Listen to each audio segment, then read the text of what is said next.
నమస్తే, జిల్లావాణి న్యూస్ కి స్వాగతం. నా పేరు రమ. ముందుగా బులెటిన్లో హెడ్లైన్స్. విజయవాడ ఆంధ్రరత్న భవన్లోని ఎన్టీఆర్ జిల్లా యువజన కాంగ్రెస్ కార్యాలయంలో యువజన కాంగ్రెస్ ఎన్టీఆర్ జిల్లా అధ్యక్షులు పేటర్ జోసెఫ్ను జిల్లావాణి స్టాఫ్ రిపోర్టర్ మట్టిపల్లి బాలకృష్ణ అడిగిన ప్రశ్నలకు సమాధానం ఇస్తూ, నేను గత 3 సంవత్సరాల నుండి ఎన్టీఆర్ జిల్లా యువజన కాంగ్రెస్ అధ్యక్షునిగా పనిచేస్తున్నానని అన్నారు. నేను ఈ పదవి చేపట్టిన నాటి నుండి నేటి వరకు మా జిల్లాలో ఉన్న 7 నియోజకవర్గాల్లో పర్యటిస్తూ ప్రతి సమస్యపై సుదీర్ఘంగా ఆలోచించి సంబంధిత ముఖ్య అధికారులకు తెలియజేస్తూ నా దృష్టికి వచ్చిన ప్రతి సమస్యను పరిష్కరిస్తున్నానని తెలిపారు. యువత గంజాయి, మద్యం, మరికొన్ని వ్యసనాలకు బానిసలు అవుతున్నారని, అందుకే యువతపై దృష్టి పెట్టానని అన్నారు. విద్యుత్ అధిక ఛార్జీలపై దృష్టి పెట్టి జిల్లాలో ఉన్న అన్ని విద్యుత్ సబ్స్టేషన్ల వద్ద ధర్నా చేసి అధికారులకు వినతి పత్రం అందించడంతో ముఖ్యమంత్రి చంద్రబాబు దృష్టికి వెళ్లటం, సమస్య పరిష్కారం అవ్వటం జరిగిందని, ఈ సమస్య పరిష్కారం మాకు ఎంతో సంతృప్తిని ఇచ్చిందని అన్నారు.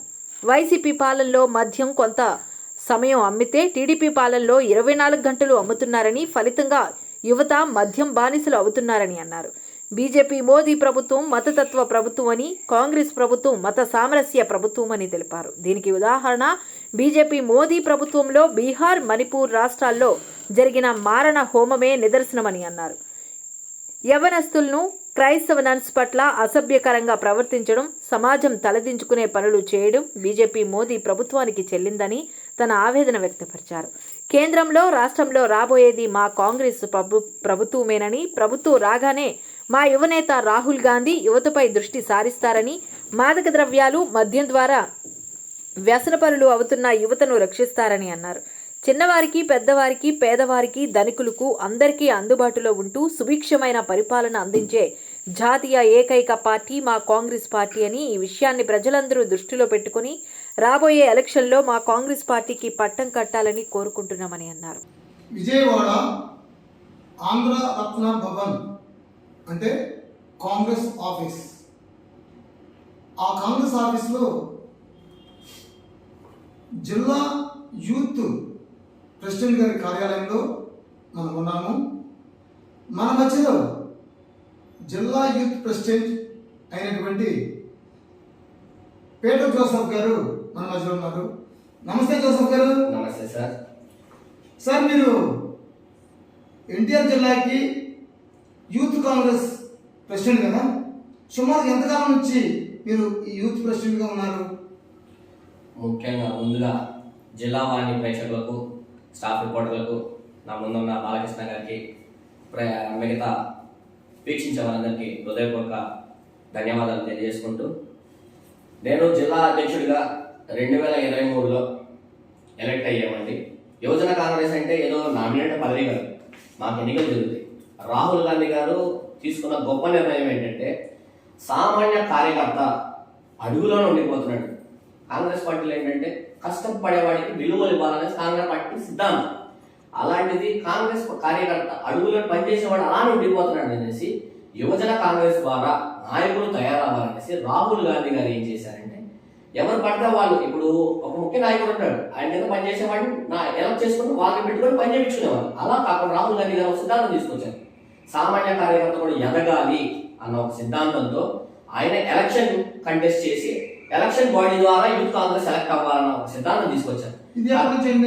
ఇది రాహుల్ గాంధీ గారు పార్లమెంట్ అధ్యక్షుడిగా 2009లో అయినప్పుడు ఆయన ఒక నిర్ణయం తీసుకొని యూత్ కాంగ్రెస్ కి ఎలక్షన్ బాడీ ద్వారానే యువజన కాంగ్రెస్ ఫామ్ అవ్వాలి, అప్పుడే నిజమైన కార్యకర్తలు బయటకు వస్తారు, నాయకులు తయారవుతారనేసి ఆ సిద్ధాంతంతో ఆయన పెట్టాడు. 2023లో మేము కంటెస్ట్ చేశాను. 2022లో ఎలక్షన్ జరిగినాయి, దాంట్లో కంటెస్ట్ చేశాను. 2023లో జిల్లా ప్రెసిడెంట్ బాధ్యత తీసుకున్నాను. ముందుగా మీ రాజకీయ నేపథ్యం ముందు మీ వ్యక్తిగత అంటే మీ కుటుంబ నేపథ్యాన్ని కొంచెం ముందుగా మా ప్రేక్షకులకు వస్తారా? అంటే మీరు ఎక్కడ జన్మించారు, మీ తల్లిదండ్రులు ఎవరు, ఎప్పుడు ఎక్కడ జన్మించారు అనే విషయం. మా తల్లిదండ్రులు, మా అమ్మ తమిళియన్, నేను తమిళియన్, మా నాన్న తమిళియన్. మీరు తమిళియన్? ఎస్.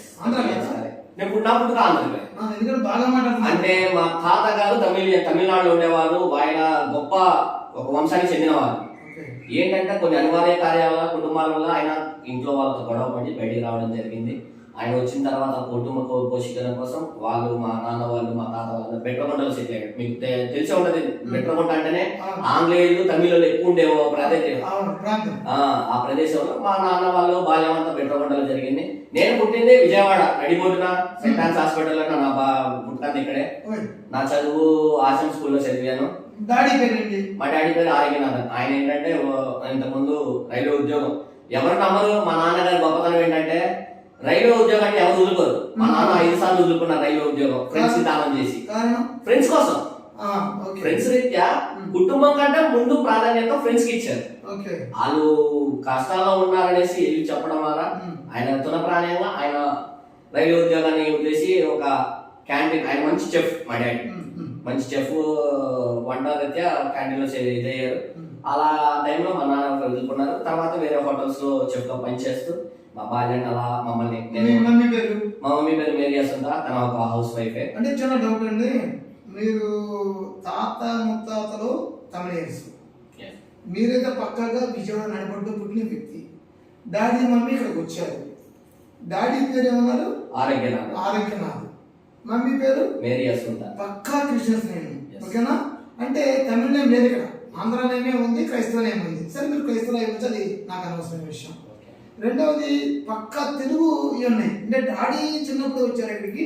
డాడీ చిన్నప్పటి నుంచి బెట్రకొండ. Okay okay. 4 ఫాదర్స్ వచ్చి తమిళియన్స్. ఓకే. అటు నుంచి విజయవాడ వచ్చారు. మా నాన్నమ్మ మా తాతయ్య విజయవాడ వచ్చారు. వాళ్ళు బెట్రకొండ సెటిల్ అయిపోయారు. వాళ్ళు చిన్నప్పటి నుంచి బెట్రకొండ వల్ల లోకల్ లాంగ్వేజ్ కాబట్టి, మన ఆంధ్ర లాంగ్వేజ్ తెలుగు కాబట్టి తెలుగు ప్రత్యేకంగా మా ఇంట్లో ప్రత్యేకంగా తెలుగు, పూర్తిగా తెలుగు. అంటే ఇంట్లో తమిళ్, ఇంట్లో వరకే మా తమిళ్. బయట ఎక్కడికి వెళ్ళినా మేము తెలుగు వాళ్ళమే. మమ్మల్ని తమిళ అంటే అప్పుడు గుర్తుపట్ట, మేము చెప్పుకున్నంత వరకు. నాకు కూడా తెలియదు తమిళ అనే విషయం, నాకు ఇప్పుడు మీరు చెప్పేవారు తెలియదు. పోతే మీ బాల్యం అంటే 5 ఏళ్ల వరకు ఎక్కడ జరిగింది, ఎలా జరిగింది? నేను పుట్టింది విజయవాడనండి. నేను మా తమ్ముడు 2 సంతానం మా అమ్మ నాన్నకి. ఓకే. మీరు పెద్ద?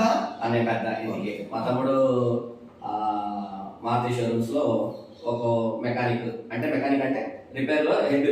సెటిల్ అయ్యారా? సెటిల్ అవుతున్నారు. ఆయన సెటిల్ అయిపోయారు. ఓకే, షాప్ పెట్టుకొని. మ్యారేజ్ అయిందా? మీ తమ్ముడికి మ్యారేజ్ అయిందండి? తమ్ముడికి మ్యారేజ్ అవ్వలేదండి. మీకు అయిందా? నాకు అయింది, 2 ఆడపిల్లలు.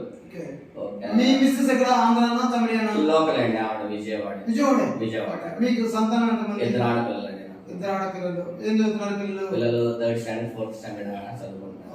ఓకే. తమ్ముడు కూడా రేపు మాకు షెడ్ ప్రయత్నం చేస్తాను. ఓకే. మీరు ఎంతలో చదువుకున్నారు? నేను డిగ్రీ డిస్కంటిన్యూ అండి. ఓకే. మీ మిస్సెస్ ఏం చదువుకున్నారు? తను బిఎస్సి మెడికల్. ఓకే. మీ వృత్తి ఏంటండి? వృత్తి అంటే ఇంతకుముందు నేను ఈ రాజకీయంలో రాకముందు బెంగళూరులో డౌటెల్ కంపెనీలో పనిచేసేవాడండి. ఓకే. అది ఏంటంటే అవుట్ సోర్సింగ్ వెళ్ళి మొత్తం మన దేశం మొత్తం ఫర్నిచర్ షోరూమ్స్ ఉంటాయి, దానికి డిజైన్ చేసే వర్క్ చేసేవాడిని. కొన్ని అనివార్య కార్యాల వల్ల ఆ వృత్తి మానేసుకొని నేను ఇక్కడ లోకల్లో సెల్ఫ్ షాప్ పెట్టుకొని D&D అనే ప్రింటింగ్ షాప్ పెట్టుకొని దాన్ని నడిపిస్తూ ఉన్నాను. ఇప్పుడు కూడా వృత్తి అదేనా? ప్రింటింగ్ షాప్స్ మీద వృత్తి అది. ప్రవృత్తి మాత్రమే రాజకీయాలు. ఓకే. రాజకీయాలు రావడానికి ప్రధాన ఉద్దేశం ఏంటి మీకు? రాజకీయాలు రావాలంటే మీరు చిన్న కుటుంబం, మీరు ఏదో జీవిస్తున్నారు, అది ఓకే, క్లియర్. చిన్న పెద్ద మనకు అనవసరం. రాజకీయాలకు రావడం, అది జాతీయ పార్టీలోకి రావడం, అది ఎన్టీఆర్ జిల్లాకి అధ్యక్షుడిగా కాంపిటీషన్లో విన్ అవ్వడం అనేది ఒక ప్రత్యేక విషయం. ఇంత అవసరం మీకు ఎందుకు వచ్చింది అసలు? సార్, మన జీవితంలో ఒక మార్పు వస్తుందంటే దానికి ఏదో కారణం ఉండే ఉంటుంది. అవును. నాకు ఒకానొక సందర్భంలో నాకు కొన్ని పరిస్థితులు ఎదురయ్యాయి. దాని వల్ల రాజకీయంగా దెబ్బపడ్డాయి. రాజకీయ నాయకులు మన పనులకి, స్థానిక లీడర్లు కానీ స్థానికంగా ప్రజలు ఉంటాం పెద్ద హెడ్లు ఎవరైతే అడ్డంకులు వచ్చారు. వీళ్ళ స్థానంలో మనం ఎందుకు వెళ్ళలేము? మనం ఇంత ఇప్పుడు సామాన్యుడు అండి, నేను సామాన్యుడు అన్నప్పుడు మనకి కొంచెం కష్టంగా ఉంటుంది.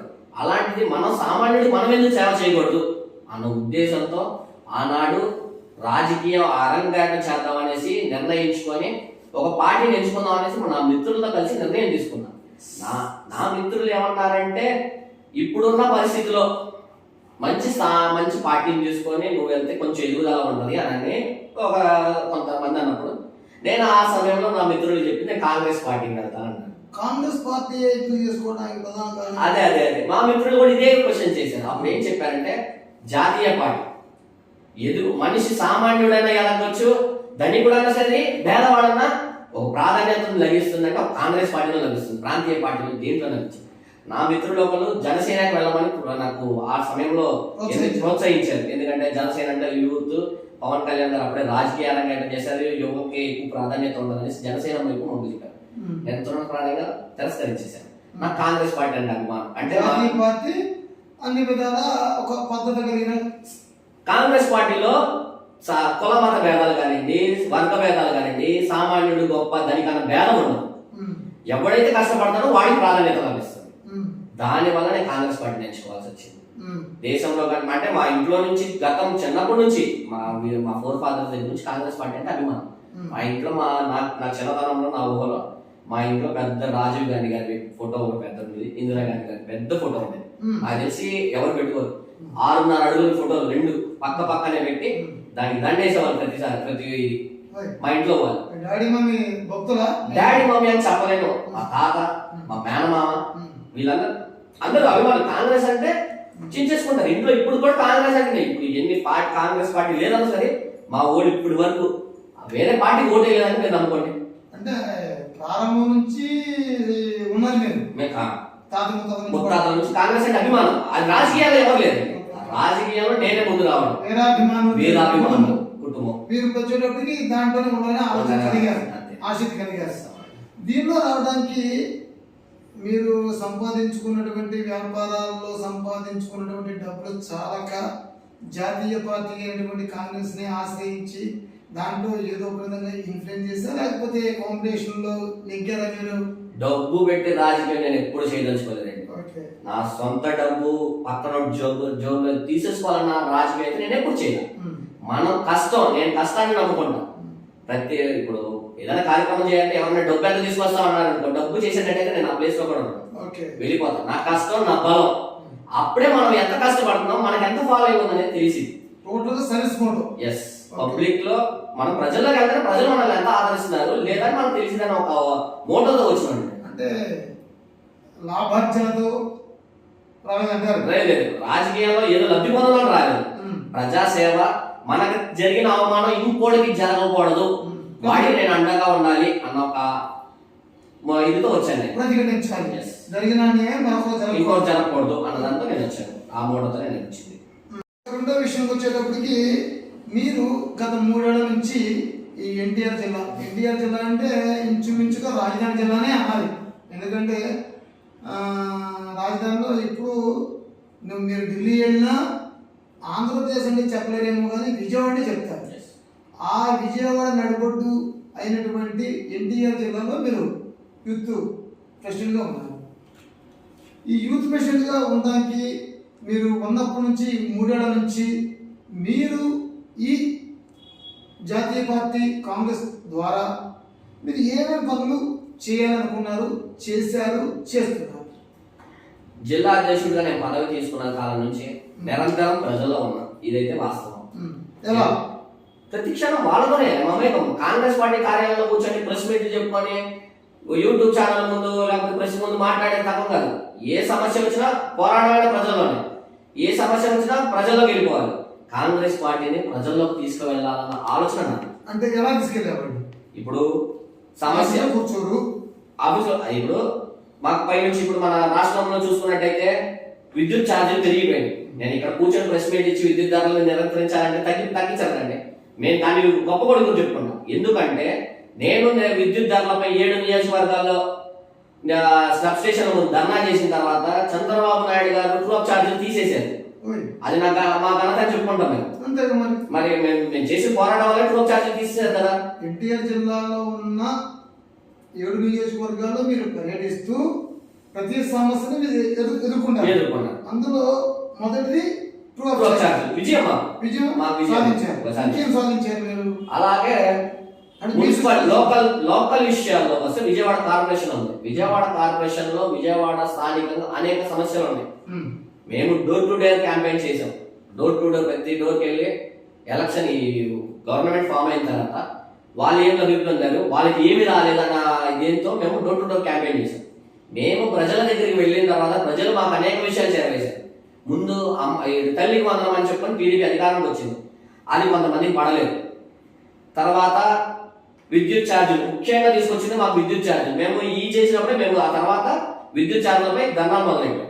విద్యుత్ ఛార్జీలు స్థానికంగా మున్సిపల్ సిబ్బంది వైఫల్యం, ఎలా పూడికలు తీయకపోవడం, డ్రైనేజ్లు నిండిపోవడం, వర్షాలు పడితే ఇళ్లలో నీరు వచ్చేయడం, మురుగు కాలువల చెత్త పేరుకుపోవడం. ఇది ఎక్కడ జరిగింది? విజయవాడ సిటీలో నడి రోడ్లో మొత్తం 64 డివిజన్లు ఉన్నాయి సమస్యలు.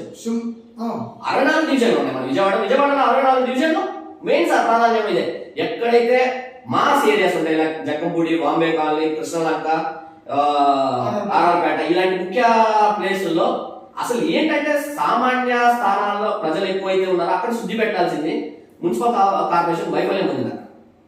సో ఆ దృశ్యాలని తీసుకెళ్లి మేము అధికారులకు అభ్యర్థం మాస్ ప్రాంతాన్ని అలసత్వం చేస్తున్నాం. ఇప్పుడు నిలదీశాం. మేము స్థానికంగా దాన్ని కూడా సక్సెస్ చేయం. ఎలా చెప్తారంటే మేము ఈ సమస్య ఇష్యూలు అనేసి కింది స్థాయి వాళ్ళకి ఎవరు తప్ప చెప్పలేదు డైరెక్ట్. ఎందుకంటే వాళ్ళు పట్టించుకుంటారో పారేస్తారు.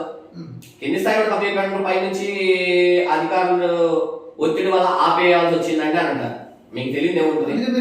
డైరెక్ట్ మెజిస్ట్రేట్ కి అప్పచెప్పాం. డైరెక్ట్ జిల్లా మెజిస్ట్రేట్ గారికి వెళ్ళి తీసుకెళ్లి అప్పచెప్పాం. కలెక్టర్ గారికి అందజేసాం. ప్రతిదీ కలెక్టర్ గారు లేనప్పుడు ఆయన పరిశీలించేది డిఆర్ఓ గారు, ఆయనకు అప్పచెప్పాము. 2 సార్లు కలెక్టర్ గారు అపాయింట్మెంట్ తీసుకున్నారు, 2 సార్లు కలెక్టర్ గారు ఇచ్చారు. ఈ సమస్యలపై విజయం కూడా సాధించారు. కలెక్టర్ గారు మీతో ఎలా మమేకమవుతారు? బాగుంటుందా? ఇబ్బంది లేదు. మనకి గౌరవం అనేది వాళ్ళు ప్రధాన పార్టీయా ప్రతిపక్ష పార్టీ ఉనికిలో లేదా కానీ ఆయన రెస్పెక్టబుల్ బాగా పాస్ అయ్యారు. పలకరించి మొత్తం సమస్య పూర్తి తీసుకొని దాని గురించి వెంటనే ఆర్డర్ పాస్ చేయడం చూస్తారు. అలాగే మున్సిపల్ ఇబ్బంది ఉంది. మున్సిపల్ సంబంధించి మున్సిపల్ అధికారి డైరెక్ట్ కమిషనర్ గారికి అప్పచెప్పేవారు. మధ్యలో కౌన్సిలర్ కానీ ఇన్స్పెక్టర్ కానీ వాళ్ళకి కానీ వార్డు మెంబర్లు కానీ ఎవరికి అప్పచెప్పలేదు. డైరెక్ట్ బిఎంసీ కమిషనర్ గారికి అధికారికే. ఏది కింద స్థాయి వాళ్ళు కాదండి, రాజకీయ ప్రతినిధులు వద్దు. డైరెక్ట్ అధికారులు వాళ్ళంటే డైరెక్ట్ ఐఏఎస్ ఆఫీసర్ సమస్యలు తీసుకోండి. ఇప్పుడు గవర్నమెంట్ అప్పచెప్పాము అనుకోండి, మా ఎమ్మెల్యే ఒత్తిడి వల్ల ఆపేసామంటారు. ఎస్ఐకి అప్పచెప్పాము అనుకోండి, మా పైన అధికారి ఆపేశారండి. డైరెక్ట్ పై అధికారికి అప్పచెప్తే ఆగడాలు ఉండవు. మన పని అక్కడ విజయం సాధించింది.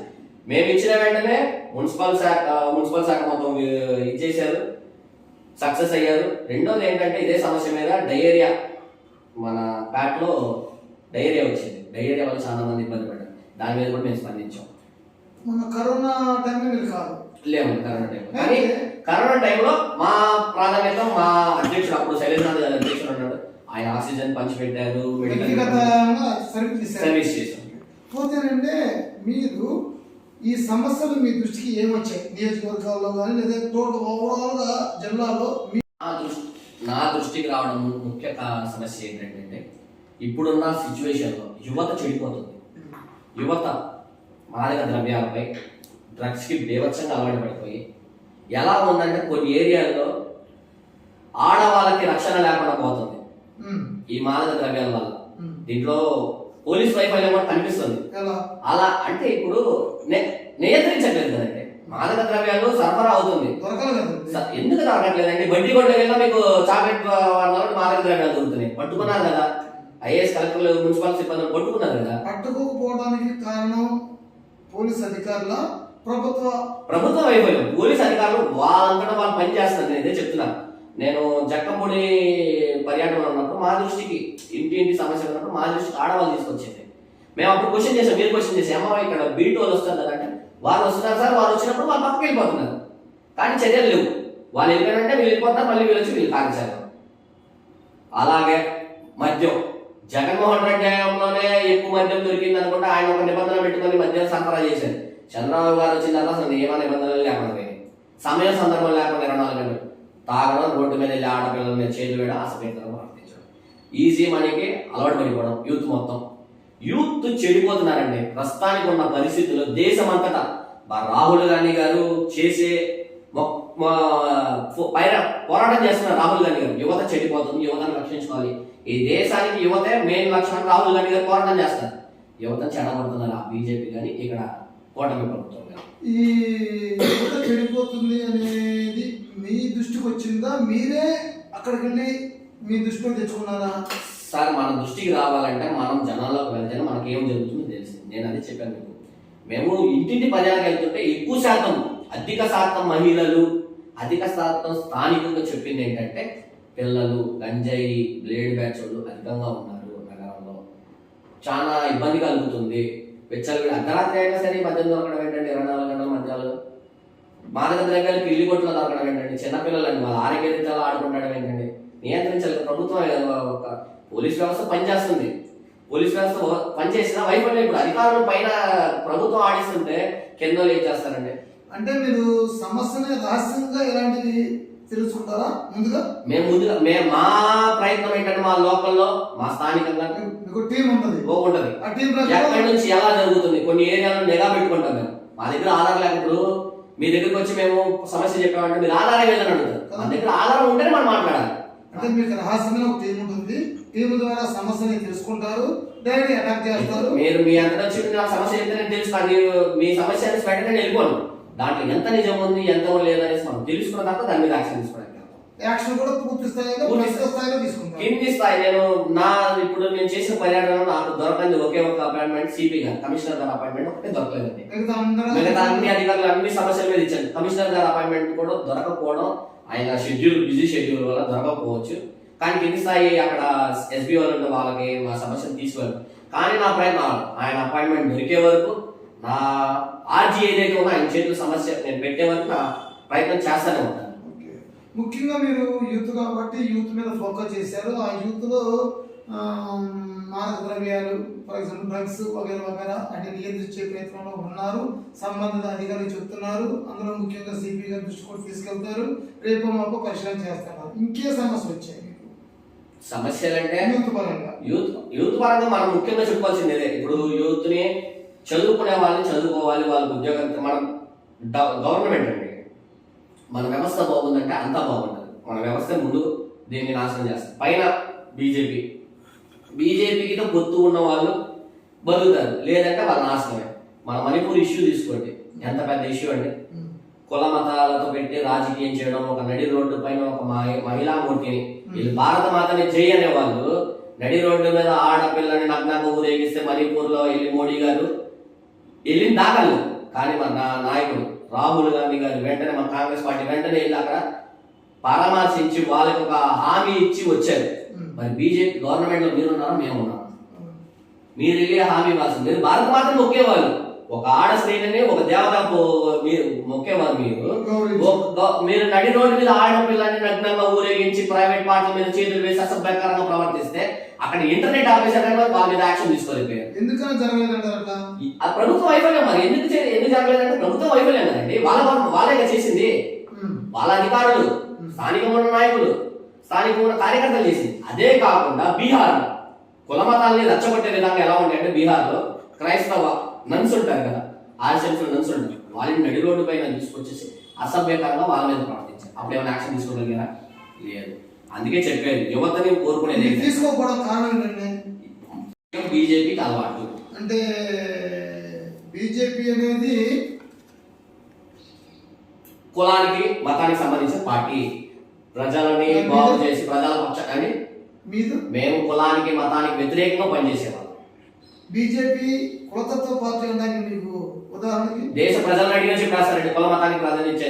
ఎక్కడైతే బీజేపీ గెలవాలనుకుంటున్నదో అక్కడ కులానికి మతానికి మధ్య చిచ్చు పెట్టేసి కుల రాజకీయం చేసి కులాల్లో చిచ్చు పెట్టి మనిషి గొడవ పెట్టి వాళ్ళ అధికారం చేపడతారు. కాంగ్రెస్ పార్టీ 175 మన 75 సంవత్సరాలైంది స్వతంత్రం వచ్చి మన భారతదేశం. ఏనాడైనా కాంగ్రెస్ గవర్నమెంట్ లో కులం పైన మతం పైన రాజకీయం చేసినట్టు మీ దగ్గర దాఖలున్నాయి. అంటే ఇప్పుడు టోటల్ అనేది మత సామరస్యమైంది మా కాంగ్రెస్ పార్టీ, కులతత్వమైంది బీజేపీ అంటారా? 100% అది 100%. ఏది బీహార్ మణిపూర్ చూపించా? బీహార్ మణిపూర్ దేశం అంతా ఉందండి. మరి అలాంటప్పుడు మీ కాంగ్రెస్ విషయంలో మాట్లాడదు. కానీ ప్రస్తుత ప్రభుత్వం బీజేపీ, దాని ముందు ప్రభుత్వం బీజేపీ, మోదీ దాని ముందు మోదీ. 3 ఏళ్ళండి మోదీ ఉంటే 4 ఏళ్ళే కాదండి. 3 సార్లు చిన్న విషయం ఉండదు సార్. దానికి కూడా నేను రీజన్ చెప్తాం. దేశంలో రాహుల్ గాంధీ గారు ఇప్పటి వరకు పోరాటం చేస్తున్నారు సామాన్య ప్రజల నుంచి. ఒకటే నినాదం, ఒకటే ఇది ఓట్ చోర్ అనే నినాదం మీకు గట్టిగా పడుతుంది. రాహుల్ గాంధీ గారు ఆధారంతో సహా నిరూపిస్తున్నారు. ఓట్ చోర్ చేసి బీజేపీ అధికారం చేపడుతుంది. కాంగ్రెస్ కలుసుకుంటే బీజేపీ ఆర్ఎస్ఎస్ ఎక్కడ ఉండేదండి? కాంగ్రెస్ ఆలోచన లేదు. ప్రజాస్వామ్యబద్ధంగా గెలవాలన్నది కాంగ్రెస్ సిద్ధాంతం. కులాలకి మతాలకు అతీతంగా ప్రజాస్వామ్యబద్ధంగానే గెలుస్తుంది. దాంట్లో అవకతవకలు చేయడం కానీ, దొంగతనాలు చేయడం కానీ బీజేపీ దొరికిందే ఇది. ఇప్పుడు బీజేపీ కావాలని బ్యాలెట్ పేపర్ రాహుల్ గాంధీ గారు చెప్పిన బ్యాలెట్ పేపర్ లో రమ్మని చెప్పండి, వాళ్ళ అధికారం వస్తారేమో చూద్దాం. రాలేదు. ఓటు దొంగతనం చేయడం, రాత్రి ఈవీఎంలు మార్పింగ్ చేయడం, లేకపోతే ఏదో ఒకటి చేసి అధికారం ఈసీనే చేతిలో పెట్టుకున్నారండి. మన కశ్మీర్ హర్యానా రాష్ట్ర సీఎం చెప్పేశాడు, ఓట్లు ఏదైనా కానీ అధికారం ఏమో వస్తుంది. దేనికన్నారు? వ్యవస్థలన్నీ మా చేతిలో పబ్లిక్ ప్రెస్ మీట్ చెప్పాడు. అక్కడ అర్థం కావట్లేదు మనకి. ఈ సందర్భంగా అదే విధంగా బీహార్ లో కూడా బీజేపీ అధ్యక్షుడు కూడా అదే చెప్పాడు సీఎం. ఈ సందర్భంగా ఒక సూటైన ప్రశ్న, నెక్స్ట్ జరిగే ఎలక్షన్ 27 అవ్వచ్చు, 29 అవ్వచ్చు, మీ పార్టీ వస్తుందా? కాంగ్రెస్ పార్టీ ఉనికి కాదు, డైరెక్ట్ అధికారంలో రాబోతుంది 2029. జస్ట్ మిస్ అయిందండి. మొన్న 2024 ఎలక్షన్ లో కొంచెం మిస్ అయింది, కొంచెమే. మీరు నాకు తెలిసినంత వరకు మా యూత్ కాంగ్రెస్ దగ్గర ఉన్న అనాలిసిస్ ప్రకారం ఎక్కడైనా బీజేపీ గట్టి సీట్లు గెలిచిందంటే వేలల్లోనే అధికారంలో, వేలల్లోనే మెజారిటీ. 100లో కూడా అది 10,000 చిల్లర కూడా కాదు, 1000-2000 ఓట్ల మెజారిటీతోనే కొన్ని సీట్లే గెలిచింది. ఒక 20 సీట్లు కనుక కాంగ్రెస్ వచ్చి ఉంటే కాంగ్రెస్ పార్టీ మొన్నే అయ్యేది, రాహుల్ గాంధీ గారు ప్రధానమంత్రి అయ్యేవాళ్ళు. అంటే మీరు అనేది ఓటింగ్ అయితే దగ్గరకు వచ్చింది కానీ సీట్లే మారే అంటారు. అంతేనా? అయితే ఈ 3 ఏళ్ళు 3 గవర్నమెంట్లు చేయలేని పని ఇప్పుడు ఎందుకు చేస్తారు మీరు? గవర్నమెంట్ వస్తుందన్నారు కదా, ఇంకా ముందరే చెప్తున్నారు కదా మీరు. అదేమో ఆ ధైర్యం ఏంటి మీకు?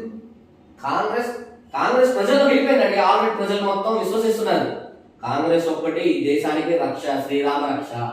కాంగ్రెస్ ప్రభుత్వం వస్తేనే సామాన్యుడు, కూలీ చేసుకునేవాడు, రోజుగారీ చేసుకునేవాడు, ప్రతి సామాన్య పేదపాడుకు ప్రధాన వర్గాలు మొత్తం బాగుపడాలంటే కాంగ్రెస్ పార్టీ ఒక్కటే వస్తేనే ఈ దేశంలో రక్షంగా ఉంటది, ఈ దేశం బాగుపడింది, ఈ దేశం సుభిక్షంగా ఉంటది, ఈ దేశం అభివృద్ధి పరంగా ముందుకెళ్ళింది. ఇక మీ విషయానికి వస్తా, మీ ఎన్టీఆర్ జిల్లాకు వస్తా.